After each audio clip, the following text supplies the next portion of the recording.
તો આ સાથે સમાચાર સુરતથી સામે આવી રહ્યા છે, જેમાં સુરતમાં શૂઝની દુકાનમાં તલવારથી હુમલો કરવામાં આવ્યો છે। તો શૂઝની દુકાનમાં તલવાર વડે હુમલો થયો છે। સચિન વિસ્તારમાં ઈસમોએ હુમલો કર્યો હતો, જેમાં દુકાન માલિક ઉપર કેટલાક ઈસમોએ જીવલેણ હુમલો કર્યો હતો।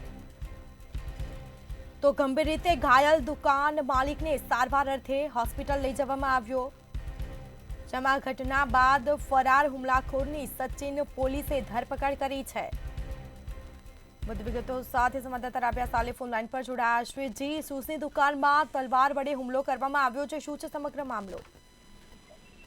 સ્મિતા, કાયદાનું જે છે ભાન લોકો અત્યારે ભૂલી ગયા છે। બેફામ રીતે અસામાજિક તત્વો કહો કે લોકો કહો, અત્યારે જાહેરમાં તલવાર લઈને નીકળવાનો મામલો જે છે એકદમ સામાન્ય થઈ ગયો એવું લાગી રહ્યું છે। પરંતુ સુરત પોલીસ દ્વારા એમને કાયદાનું ભાન કરાવવા, એમને સબક શીખવાડવા માટેની કાર્યવાહી સતત હાથ ધરવામાં આવી રહી છે।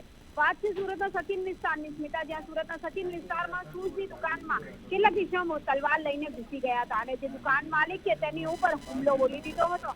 ત્યારે દુકાન માલિક આ હુમલાની અંદર ગંભીર રીતે ઘાયલ થઈ ગયો હતો, જે બાદ તેને સારવાર અર્થે હોસ્પિટલ ખસેડવામાં આવ્યો હતો અને ત્યારબાદ આ ઘટના બહાર આવતા હુમલાખોરો જે છે ભાગી છૂટ્યા હતા, પણ પોલીસ દ્વારા તેમની ધરપકડ કરવામાં આવી હતી। સુરતની સચિન પોલીસ દ્વારા તેમની ધરપકડ કરીને જ્યાં તેઓએ હુમલો કર્યો હતો ઘટનાનું પોલીસ દ્વારા રિકન્સ્ટ્રક્શન કરવામાં આવ્યું હતું। આરોપીઓને સાથે રાખીને ઘટના સ્થળે લઈ જઈને કઈ રીતે હુમલો કર્યો, શું કર્યું અને આસપાસના રહીશો તમામ કઈ પોઝિશનમાં તમામને લઈને જે છે તપાસ અત્યારે હાથ ધરવામાં આવી રહી છે। ત્યારે એમને કાયદાનું ભાન કરાવવામાં અને લોકોની અંદરથી એમનો ભય દૂર કરવા માટે આ રિકન્સ્ટ્રક્શન જે છે એ કરવામાં આવી રહ્યું છે। જી સ્મિતા। જી બિલકુલથી તમામ જાણકારી આપવા બદલ આપનો આભાર। આરોપીને સાથે રાખી પોલીસે તપાસ હાથ ધરી છે।